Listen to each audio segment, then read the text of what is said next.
I mean, if we're gonna do this, we might as well do it proper.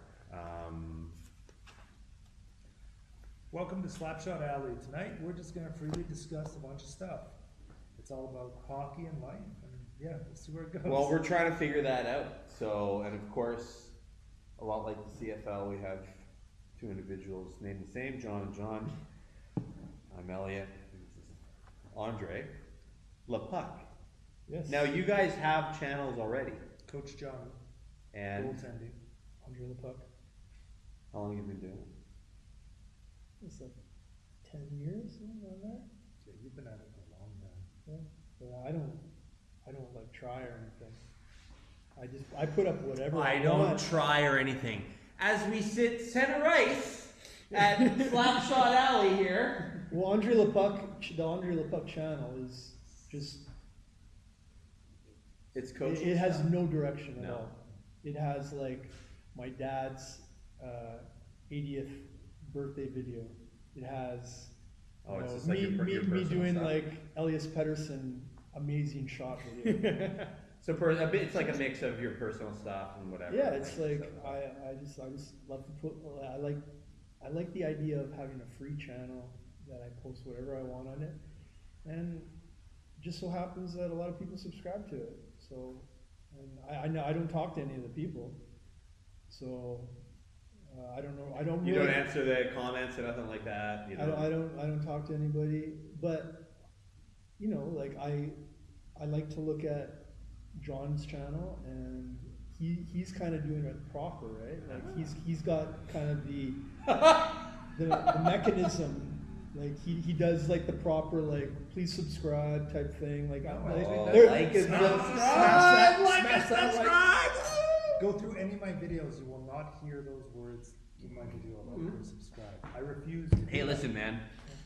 You gotta pray to the gods, right? Like. No, I personally, like, if I'm on a channel and someone says like and subscribe, Yeah. I'm kind of like, is it good enough?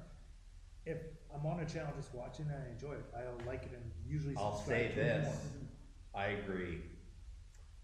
I enjoy when a video will ask you to or what have you, when it like takes a moment when it knows if you're still watching and you're on like some kind of like cliffhanger moment or something and you're like, I am liking this video. I will do it. You know what I mean? Like, but when it's like, yo, like and subscribe, and it's like, Jesus, but it's just part of the, the same, all of the rhetoric, right? Like It feels forced.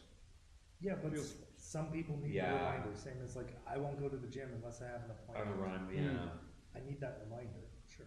It's the YouTuber's guide to building a channel. Like they have like a lot of different people have, analyzed all the statistics on what you're supposed to do in order to get a steady growth in your channel. And one of the big things is to always say, hey, if you like my channel, like it. If you want to help my channel grow, subscribe.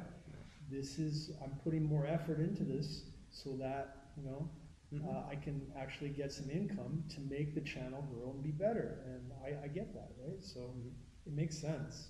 100%. Yeah. Yeah. But, so you've been, your channel then, I don't know, like 4 or 5 years probably. and Just started with hockey stuff. Yeah, I started with goaltending, but I started doing it because I was tired of being asked the same questions on the ice by the kids or before the ice time by the parents when I was coaching. And I was like, how do I just avoid doing this? Like having the same conversation over each month or each week or each year. Yeah. And that's what my original videos started with. Like, this is how you get your kid dressed. This is how he should stand. This is angles and depth. And then it was just complimentary to my coaching. Hey, we're going to do angles and depth and this drill, which relates to landmarks. So watch these 3 videos so you don't waste ice time. Now with you doing what you do here, and your coaching, like have you guys worked together or collabed because we talked about collab and collaboration earlier. Have you guys done that on the ice at all? Yeah, for sure. Like we started as coaches. That's where I met John. He was introduced to me through another coach, and we started coaching beginner hockey. And then I just recognized like talent and expertise, and I said, I want to collaborate with this guy. And then we became good friends after that. Mostly collaborating Yeah, through right. late night beers at Boston Pizza. And Yeah, that's cool, man. Yeah, and Andre's been super good to me because I don't really have the funds to back a channel and build it. So Andre's let me come in here after hours when he's closed and let me do stuff. I did a bunch of my filming when you couldn't get ice time. Yeah, during COVID and stuff, right? Even before COVID. Cool. But what I've learned is that the money for me to build things has come from grinding it out. Yeah. So like when you say you've had the same conversation, you want to get rid of that same conversation over and over again. Me, I'm having that conversation 8 times a day. I'm grinding it out, and that's what people need. They need some eye contact. They need me to answer their question, and it's always the same, question. How do I get my kid to shoot more powerful? And I always list out a bunch of different things, right? And I just say, you know what? I'm going to do this. I'm going to grind it out with every single individual, and I'm going to build that way. And then eventually, I'll probably have more collaborators to help me grow that way, like on social media. I think it's easier to do it face to face with people, one at a time. Oh, 100%. Yeah, I agree with that too.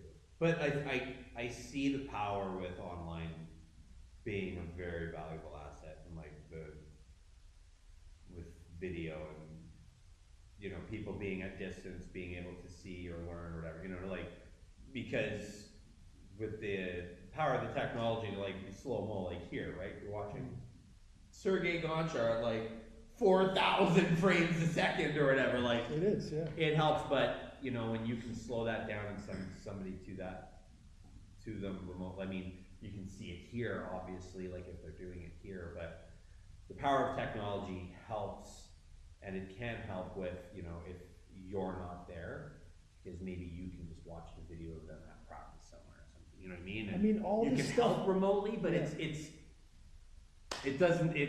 this is so much more important, right? You know what? I always question that. I'm like, why don't these people find this online? All this stuff is available Lazy. out there. Lazy. But they come here and they don't know any of it. They need me to explain it to them. Yeah, but that's where my whole niche of my whole channel is.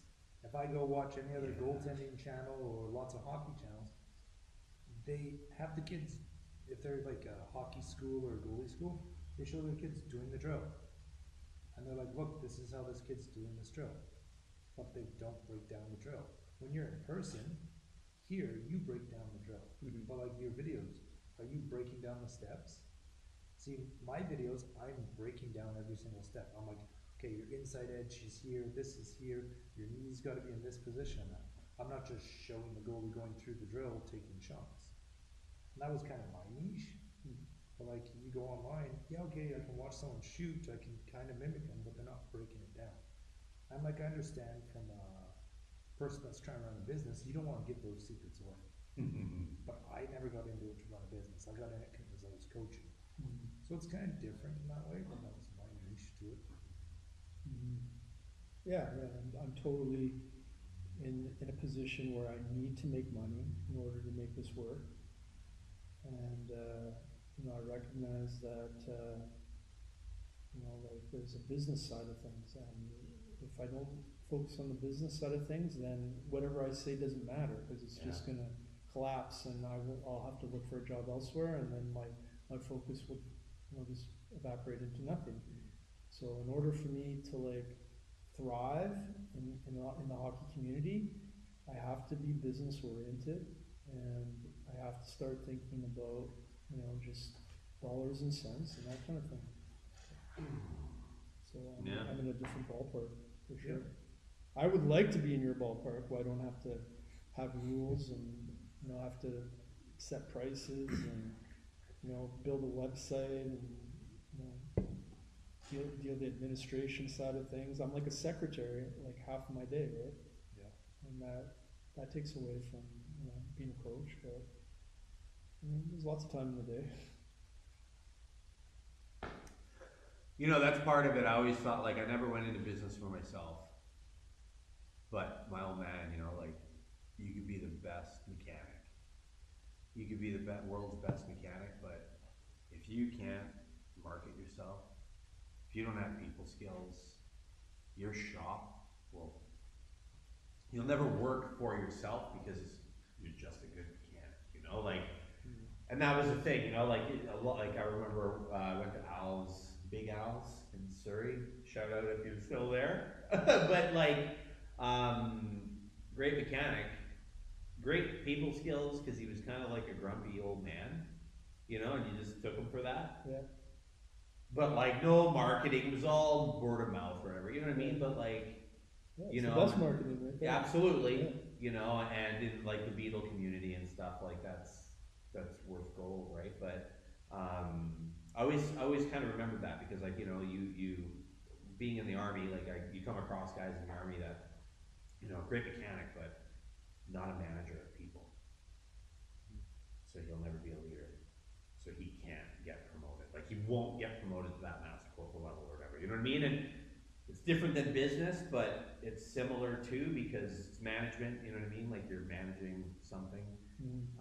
But some guys just want to bend wrenches, right? So yeah, no, but doing it all yourself is a heavy load too. Like having staff, but then more mouths to feed. So Pavel Barber's compromised. Yeah, because he's selling out to do all the comedy and. No, not comedy. He is selling out to his sponsors. Who? Pavel Barber, he's like stick handling genius. I've been in a couple of his videos. Oh, okay. The guy's amazing. Yeah. Like, stick handling, it's just unreal. Yeah. I wasted 20 grand on Pavel Barber. What? Yeah. He vouched for the shittiest ice from hockeyshot.com. Oh, the can. And I had to get rid of it. I bought 20 grand of this ice. And it was the worst ice that I've ever skated on. I was cringing every day watching little kids slip and fall on this ice. Yeah, that's the one I did drills on them and punched holes in. Yeah. And Pavel Barber, fastest ice in the world. That's what he said in his little commercial. And he does that for everything, right? So he's getting paid, but yeah, he's a sellout in my books. fair. Well, there's a lot of that going around. So yeah, it's too bad. But yeah. He's your buddy though? I know him enough to reach out to him and that. Yeah. Like I had him cover Nick's what was it, 8-year-old son's ice time for a birthday party. I've done a few videos with him. He's come out and filmed a couple times with my men's team out at UBC. Yeah, he's a good guy. I played on the ice with him before. He's a quality guy, but yeah. I think he gets paid to say, you know, things about products, and he does it. And That's all he cares about. Getting that check. Yeah, and like I liked where his channel used to be, where it was like about stick handling and how to do drills. Now it's turning into more comedy. I'm like, okay, that's good. Like I'm glad you're having fun and doing what you want. But how long are you gonna last doing that too?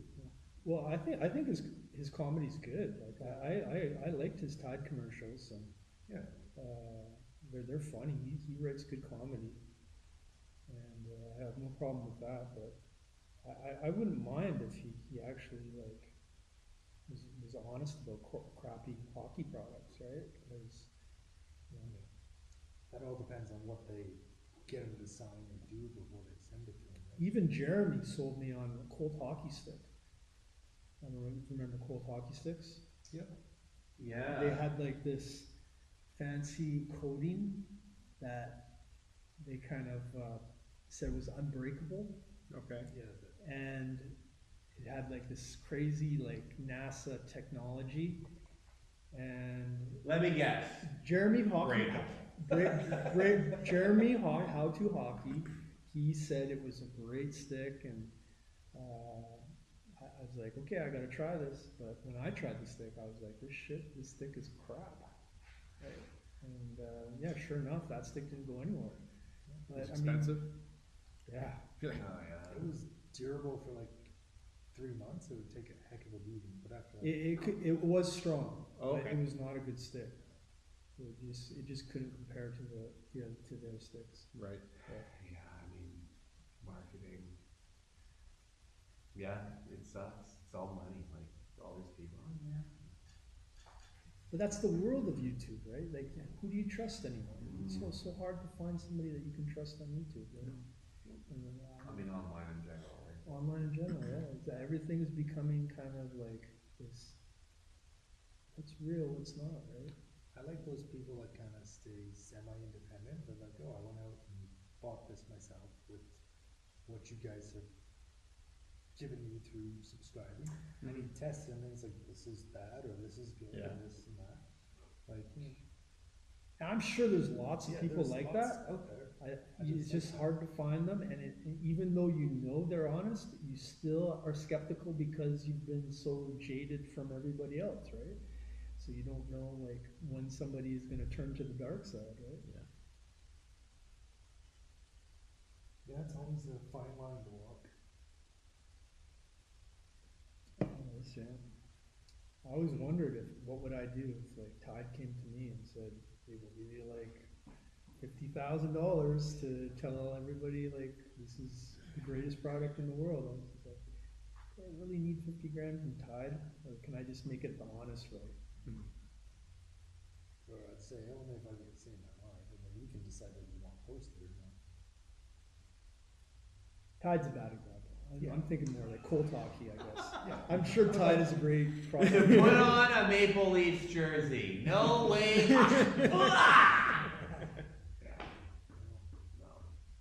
Yeah, no, that's. I mean, You wouldn't put on a Maple Leafs jersey for 50 grand? You're lying, right? That would be great. For That- 50 grand. This is a great experiment. So we have a fundraiser. We're gonna start a GoFundMe page. So. What a Leafs jersey on? I might have for when I was at Put a Colts toque on your head. Devin's. I was watching one of the games, the Leafs games, and I might have put a jersey on for him because I was in his house and we were watching it together. And I was like, I'll watch them lose together with you. And I put the Leafs jersey on and they lost, and I felt great. I was like, oh, this is what it feels like to be a Leafs fan. Woo! Anyway, he didn't think it was so great. I can't believe you're humming and hawing about it for this long. For $50,000. It would get me out of debt, I guess. That's a lot. That's a lot of money. It's a fair bit of money. I mean, How are you wearing the jersey? That all matters, right? Well, I lost I'm the out bet. of debt, but I still can't buy my truck with it. Like, still not buying a house with it. Still not doing a lot with it. So, But it'd be nice to put in the bank account, I suppose. It wouldn't. It probably wouldn't be there for long. Not long, not in this economy. That's another thing, right? Like that. Yeah. So $50,000, you have to wear a Leafs jersey at when the Canucks play the Leafs in Vancouver. That's like my bet that I lost. Oh! Nick, my buddy's Flyers fan. Oh, God. We're like, okay, like, in the hallowed if ground. the other team wins, next time we go to the game, you have to wear the other team's jersey. Right. So Flyers won, I had to wear the Flyers jersey to the game. But the funny thing was, he gets there and like, he's wearing my Canucks jersey, Yeah. and we're watching the warm-up and that. And as soon as warm-up's over, because I'm down the Canucks end watching the Canucks, so that's where our seats are, and everyone's giving me the stink eye. As soon as the warm-up's over, he's like, okay, I'll take my jersey back. Smart guy, didn't want to get hassled during warm-up. But like, I'm more of a Knights hater than any other team, and I'll tell you why. How the Show up fuck on Mondays or Wednesdays, did the buddy. Knights get Eichel, Peter Angelo? Oh man, I wish I could name off all the players. they did have March or so. Stone. Theodore. How did they get all these guys? Great. I am a conspiracy theorist in terms of Gary Bettman building up these these new teams that need a market, and he's building them up. All I know. I mean, maybe. He's got to. Yeah, He's building them up Ottawa gave away everybody. They gave away, they were in the semifinals, they were in the conference finals, and then the next year, they just fucking let everybody go. Yeah, but where's Ottawa now? Well, I mean, when they did that, I mean, they just dropped to the bottom. Yeah, but where are they now? I don't know, wherever, They'll be in the playoffs again, right? will they? I think so. I think they got enough of the two. It's been a long time since they dropped all these players. Yeah. They've been in the shithouse for a long time. Was Vegas the first team to implement that rule where you had the restricted player and the? So this is the whole Bettman thing. I think so. I gotta build Yeah. up this team, right? Yeah. And they made it to like the Stanley Cup finals in their first year. I thought it was. Didn't they make it to the finals in the first year? Yeah. Yes. Yeah, they made it to the playoffs first year. No. They made it to the finals. No, I think they went all the way. They didn't win. Is it- They- no. Think about that. Yeah. And they've been a fucking contender every single year Yeah, but since their existence. Vegas also, look at the trades they make. They have a guy that'll put up 60 points over the next 2 years and then drop off, or they can get a guy that'll put up 60 points over the next 8 years and then drop off. And they trade for that guy that'll put up 60 points for 8 years. They're trading based almost solely on stats. It's like they're sitting on EA Sports. It's the If I NHL do money this ball. trade, It's the if money I ball. do this trade, what do I get? How long will this guy produce? Like they are so much a Vegas bookie. They're just doing it on stats. Like that's how Vegas is doing it. This is how it works. St. Louis wins the cup. Hockey town. They've got hockey fans since 1970. They win the Stanley Cup. Their best player ships out next year. Goes straight to Vegas. Peter Angelo goes to Vegas. He was their best player. How does that happen? Wasn't it because of salary? Because Bennington and all that and fucking. Well, they wanted to keep Bennington. Yeah. Bennington's like, oh, I need money, and Bennington basically won them the cup that year. Could be location too. I'll say this. Taxes. For I sure. mean, when you Yeah. look at that Yeah. team, though, okay, like they're studs. They're all fucking studs. I'm not taking anything away from the team. But when they first all got picked, right? I remember looking at that roster and being like there's some good names on there, but there's just nobody was a real plug, right? You didn't have like I love you, but you didn't have like your Sergio Momesso, you know, like the fourth line, like fill the gap kind of guy, you know. I love Sergio Momesso, but anyway, what I think brought them to the cup or the finals that first year was fucking spite and hate. Just think about that. You left the team that didn't want you. You're not good enough. We're not going to protect you. Yeah, you were the best player on that fucking team. Bye. Or you were the. You don't think he Yeah. wanted to fucking destroy St. Louis when he played them the next year? After winning them the cup? Fuck you guys. Right? For the Fire. And I think every guy in the room, if I'm the captain in that room, we're all playing hard for him. Like, I expect you to play hard for the team to let me go, as Ottawa, Stone, right? All those guys. That's a cup. Not that year. Those years later, though. And also, what does everyone talk about when they get to playoffs? Depth. And what did Vegas do? Second line guy, second line guy, second line guy, second line guy. That's So it. their first line was full of second line guys. Their second line guys. Their They got a third free line- ride. They had Yeah, but guys, they built depth, hard-nosed guys the whole way down, fighting for each other, wanting to win that cup.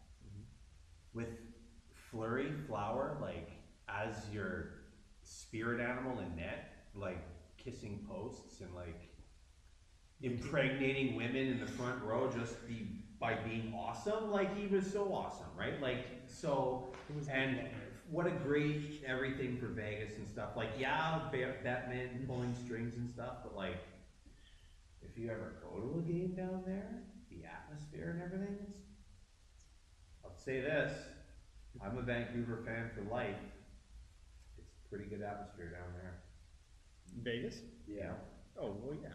And they're just getting more. And I've been told to be at a Canucks game. By fans. Yeah. So, and staff, like security, hey, stop hitting the glass, please.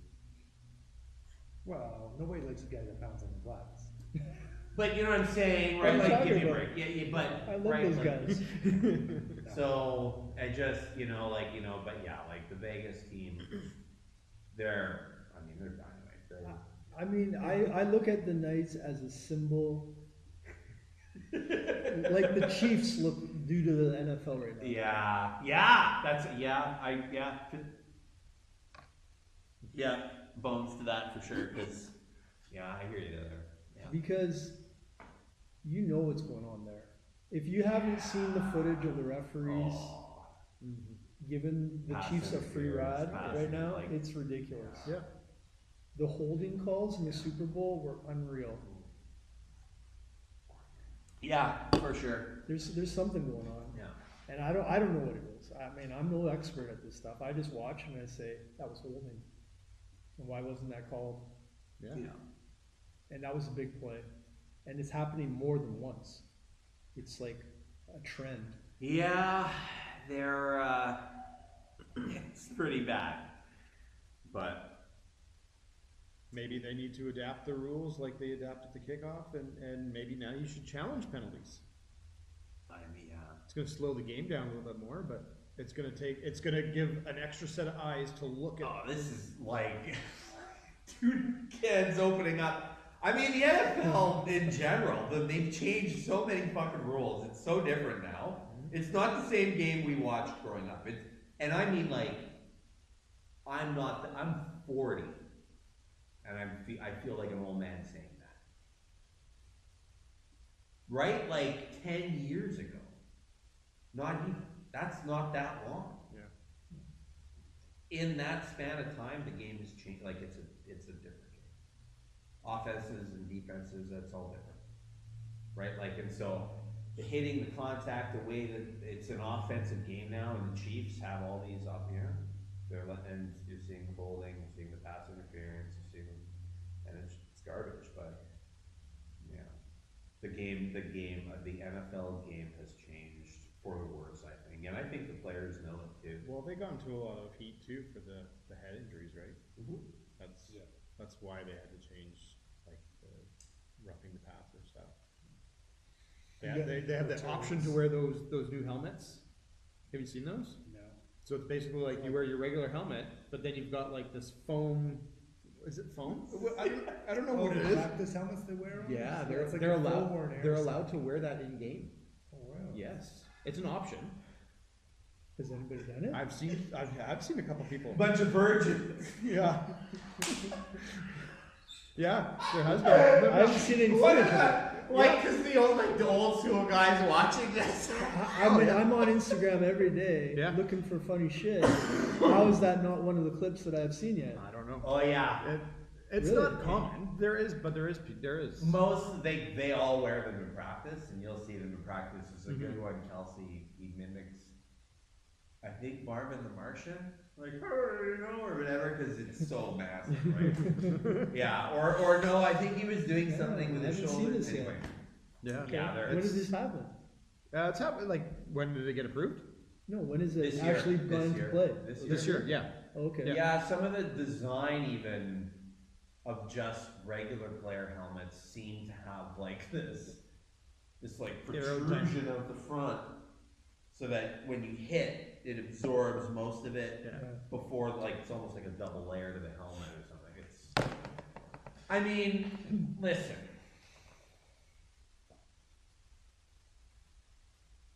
I was a goalie growing up.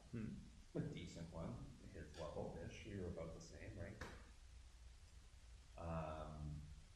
Did you ever go to junior?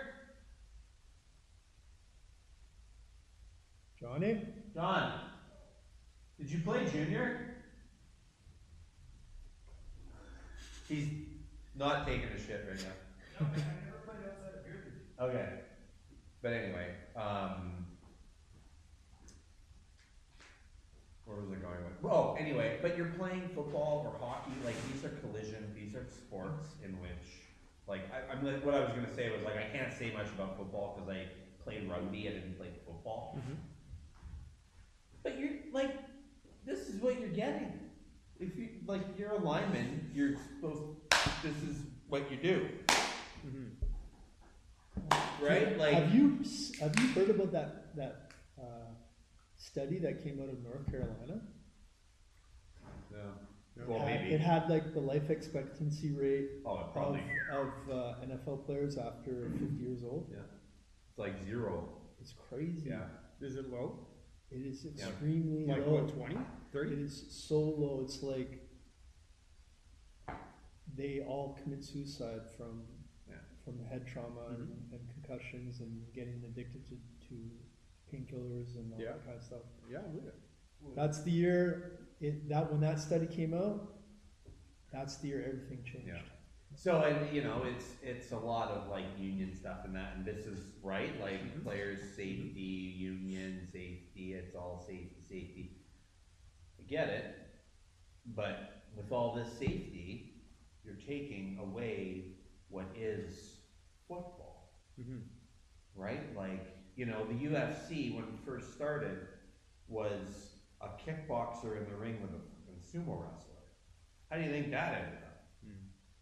Right? Where, you know, a guy's in a headlock and the guy that's in the headlock is just wailing on the other guy's nuts. Right? Well, okay, we don't want to see that anymore, so like some rules have to get implemented here, right? Sure. But what they're doing in the NFL and in hockey maybe a little bit too is a bit much in my opinion. Have you seen that Don Cherry episode where he fucking hits Ron McClain on the head with an elbow pad? Yeah. You saw that one? Yeah. The fucking gear is so hard that it is lethal. Yeah. Well, that's why they changed it. And that's what makes rugby a safe sport. Because nobody's wearing gear. And they're all looking out for each other. You tackle. But you have this like artillery or armor that is built for war, then you've got like a kamikaze mission on the field. And you don't, it's nothing, like you can go right through people. You guys have kids? No kids? Canucks talk. We're here to talk about Canucks stuff. Yeah. When I worked at Pacific Center in Sports Check, I sold Gino Ojic a pair of shoulder pads. 2003-ish, probably. So he was, I think he was like, because he was in rehab at that time, I think. He was in and out of rehab at the time. He was heavy. He was big.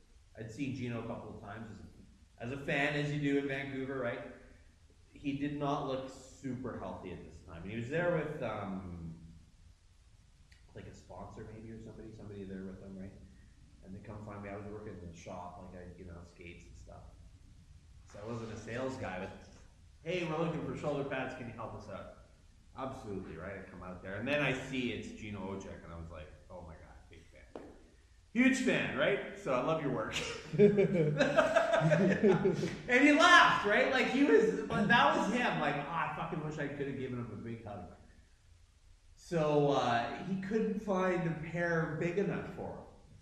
Because he's Gino Ojic, right? Like, he was a monster. And I said to him, well, it's because we get all these like businessmen that come down here and let their lunch hour, and they buy extra large because they think they're all big boys.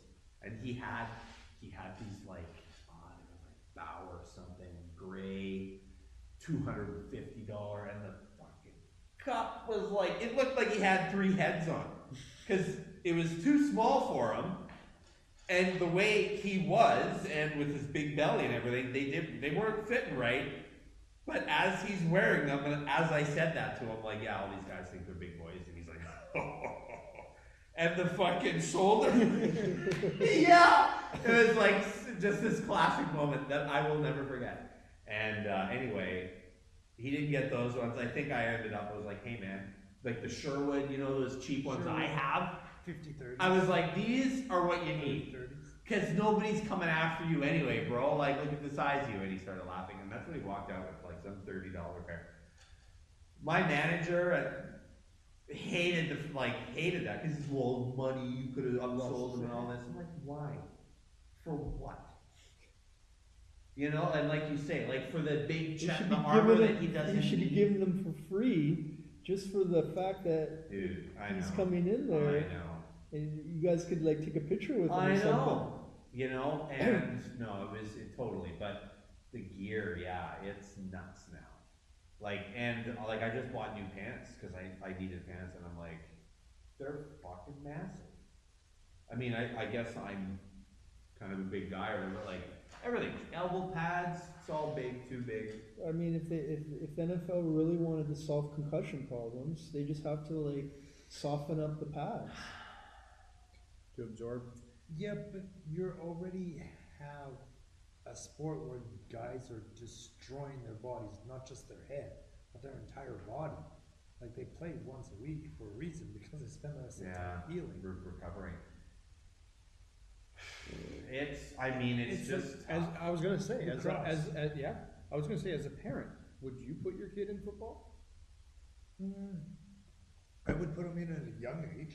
where they have like rules of not hitting or No, where they're small enough that they aren't going to do enough damage. Mm-hmm. Like the great bad with minor hockey is hitting so far up now, kids don't learn to hit where they can't do damage. They only learn to hit where they can do damage. Football, you're making contact at a very young age. Mm-hmm. I'd be okay teaching my kids to play football or lacrosse where he learns to take that hit and absorb it at a younger age. Mm-hmm. That's huge, and that's huge. Like to bring up like minor hockey, because like I don't have kids, but I've coached minor hockey, and I remember playing minor hockey, and it's too late now. Kids are hitting too late. Like they have to learn earlier. Mm-hmm. It's the size, like the disparity, or how you say. It's too much. It's too great. Go watch the highlights on Savvy Entertainment and see how many of them are just like, is this a penalty or not? Or just like, ooh, this kid's been murdered. It's also the social aspect or social media aspect that these kids are being taught. If I make this iffy play, I might get time on social media, or I might be this. It's in our language now. I'm gonna kill him. Or go out there and kill him, right? You're not separating from the puck, right? Like the way, I shouldn't blame the coach, because it's not. I think it's more like a societal thing, right? Like even in martial arts and stuff. But yeah, like it's the mentality, and like, so like case in point, I had one kid, Josh, a couple of years ago. He played football as well, and he was a defenseman on this team. And I think he must have played middle linebacker, because let me tell you, the way he was hitting people, like he would hit through them. Like it was beautiful to watch because he knew how to hit a lot. Like he knew how to hit. The shitty thing was he was a sizable kid that knew how to hit, and he was doing it effectively. But some of these kids could not take that, you know. And then, you know, my guys get gassed up, and now he wants to make hits. No, man, I want you to play fucking defense, dude. But look at all, like, I'm getting, so they don't get it out of their system right away? You know what I mean? But if they're like 6, and they're learning it as part of the game as a 6-year-old, it becomes part of the game. It doesn't become, you know. My buddy's cheering you on. Yeah. Oh, Right? Maybe at that young age, when you nip that in the bud right down in there. Hey, part of the game, like let's mature, like yeah, whatever. It's too late now. What age are they starting to hit? Like 13? I think it's 12. I think it's 12, 13. Yeah, I think it's like 13. yeah. I've been coached for a little while. I think it's around there. Because like towards the end, I can't remember now. Because like I remember the one year I was coaching, there was contact. There was yeah, but we were coaching, there wasn't, and then we were kind of like leaning into it towards the end of the year so that the kids next year would know what to do. But I mean, some of the kids are still having contact anyway, right? Like it's just, yeah, but I think it was Adam, when I started coaching, Adam was body contact but not body checking. So you could be going the same direction or angling him, but you couldn't be going 90 degrees or opposite. And then Pee Wee was full contact. Then by the time I quit, I think it was only Pee Wee Rep was full contact, Pee Wee House wasn't. And there was no that's right, body house leagues contact. weren't, Yeah, so but you there can was, still play non-contact. yeah, but there was no body contact in Adam or like 8, 10-year-olds, right? There was only 11, 12, 13 years where you got full checking, right? And that's like you were saying, right? They're not introducing that style until it's too late, and then at that point it's too late. Yeah, and Right. then you get like kids egging you on, or you get hyped up, and now you start looking for hits instead of waiting for them to come to you. Yeah. And you start not playing defense, you're just trying to hit someone. Yeah. Not that this is the same, but it's along the same line, I guess, is so I coach my kids baseball. And, you know, they started the whole season with the coach pitching to them in practice. Just lobbing the ball to them, right? Comes time to the game time, you think they can hit another kid's 70-mile-an-hour fastball? They can't. The timing's not there. Yeah. You've got had a coach throwing the ball overhand behind an L screen. They can't catch up. You have to have the pitching machine out there. You got to set it 70 miles an hour, and you got to fire those balls at them. Right. So it's along the same lines of, you know, they're learning it too late. Yeah. Train like you fight, you know what I mean? Like, yeah, like, so, and you know, it's crazy, like hockey is, like lacrosse, one of the most barbaric sports, and I say that with a heart full of love for it. Because, you know, and I had this conversation, fighting in hockey, what do you think? Love it. Should it be in hockey? Yes. Why? Because it's physical. I agree with Don Cherry, because it allows the players to police themselves. Bingo. But But what say you? have you noticed how many times you have to fight for a clean hit now? Okay, that's part two to this conversation, 100%, because yes, I think that is childish, that's just childish. That's ego, and that's people being children. Because what I'm getting at is, I mean, there's plenty of them in here, but hockey's the only sport where a fist fight is a de-escalation. Because if it's not, I'm fucking killing you with my hockey stick. Right? So to de-escalate that from happening, we're gonna fight. And that's why I think it's so important to be in the game. Yeah. Because if Even a you can't do that, how can you hey man, what you did was wrong, like I have to de-escalate that, like you have to atone for your sin. You get otherwise- Pavel Beer's flying elbow. Yeah, is it gonna be my rock hard elbow that, you know, CTE for life? Like, yeah. No, I think fighting, yeah. Well, That went wrong. That was one time that went wrong.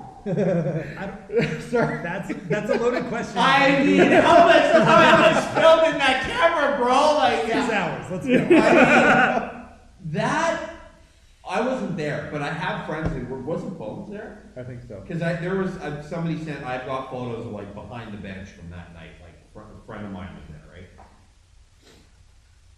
Now we all know the situation. How much have you watched it slow mo? Everything like you? Well, I mean, I know the premeditation. I've watched the TSN documentary on it. It's not a documentary. It's a 10-minute explanation of what happened. It's amazing work. It all began with like the Marcus Naslin thing and the Crawford wanting to get revenge. Yeah. What do you think broke his neck? Definitely the Him ice, landing on the contact on the ice. I think because when you watch it, Yeah. so Bertuzzi hits him so hard, he's out cold. His spine is now. And so when his head hits and his face, like his shield and everything, and all the weight of everybody coming down on him, and his inability to protect his own neck, I mean, because he's unconscious, is for sure put the stress on him, right? But like, holy fuck, like, but then you look at McSorley, like, for sure, you know, like, I mean, that's why I say, like, the de-escalation of having to fight, because McSorley, they're case in point, right? A two-handed chop. I'm gonna fight you so bad, I'm gonna hit you with this axe. He hit it like this. He did like a full boom. Yeah, it was over It his was side, like, yeah. it was like a. Oh yeah, I remember he just folded it. Did he get arrested for that? I think criminal charges were laid. I don't know. Maybe, probably not that night, but eventually, yeah. I think criminal charges were laid. I don't know where it went from there. But again, that'll bring you back to hockey. Fighting has a place and a time. And Yeah. at that point, Brashear was like, no, this isn't the time. Coach says no. Yeah. Yeah, and like you say, with the late hits, or not even late hits, just like a clean hit now. And now a guy has to fight because he Philly fan.